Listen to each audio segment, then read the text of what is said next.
63-chi bab. İdomdiki Bozradın kelivatqan, qızıl boyalğan ton kiygen, güzel yasanğan, cheksiz qudratlik, çoğun qadamlar bilan olg'a ilgirlavatqan kim? Parvardigor mundaq deydi. Men Parvardigordurman. G'alibamni jakarlayman. Men sizlarni qutquzishqa qodirman. Kiyimlaring nemishqa qizil bo'yalgan? Ular nemishqa sharob ko'lchigida uzum yanchug'ichilarnikiga o'xshab qoldi? Parvardigor mundaq deydi. Men sharob ko'lchigida o'zim yolg'iz uzum yanchidim. Hech kim men bilan birga bo'lmadi. Men g'azablanib, dushmanlarimni yanchidim.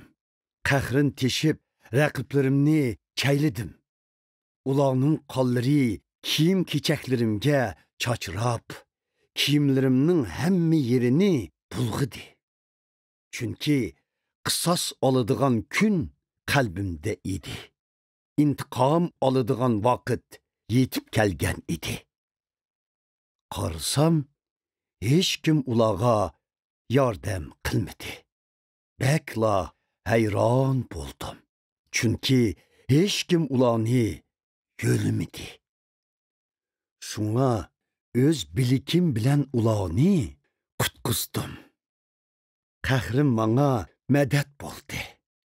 G'azabim imonsiz xalqlarni chaylidi. Qahrim ularni mast qildi. Qonlari yerga to'kildi. Men Parvardigorning bizga ato qilgan mangulik muhabbatini bayon qilaman. Uning qilgan ishlari uchun uni matiyalayman.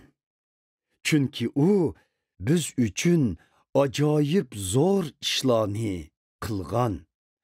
U biz Isroillar uchun shunchalik ko'p shafoatlik ishlarni qilgan.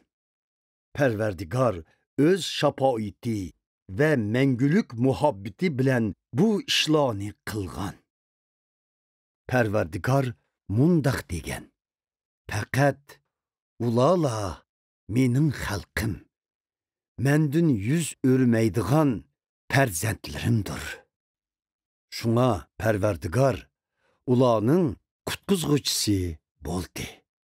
Ular azob chekkanda umu ular bilan tang azob chekdi. O'z faristasini ularni qo'g'dashqa avatdi. U muhabbati va ich og'ritishi bilan ularni qo'g'didi. Burunqi vaqtlarda Parvardigor ularni ko'tirib mangan edi.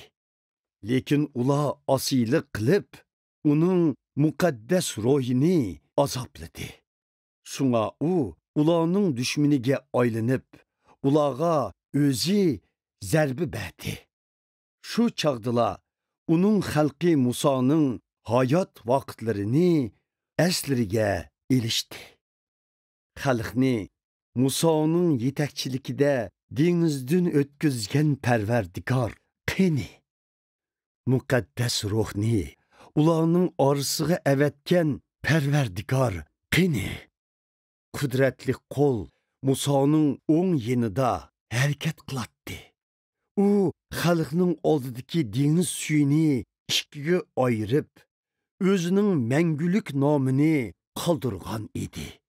Ularni cho'nqur sulardan boshlab o'tkazguchi hozir qayhata.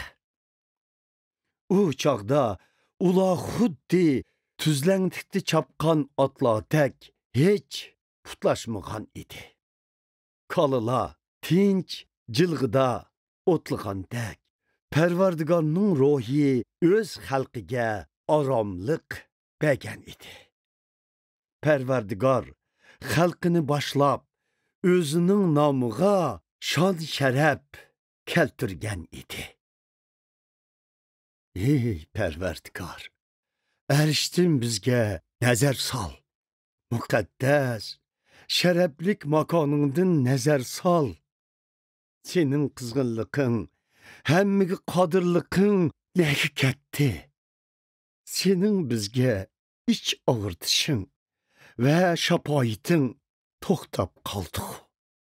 Gerçi əcdadımız İbrahim və Yaqub bizni itiraf qılmağan bolsumu, lekin sen yanıla bizning atımızsan. Qədimdin buyan qoğduqçumuz atılıb kelivatsan. Ey Pərverdigar, sen nemişqa bizning yolundun ilişimizga yol koysan. Kalbimizni taş qilib sana hürmet kılmışsın demsen.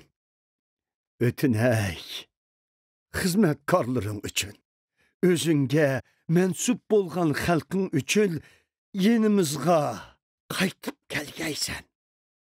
Senin müqəddəs xalqın, müqəddəs ibadətxananga qısqı vaqtla egi boldu. Keyin düşmənlərimiz kelib, onu dəpsəndi qıldı.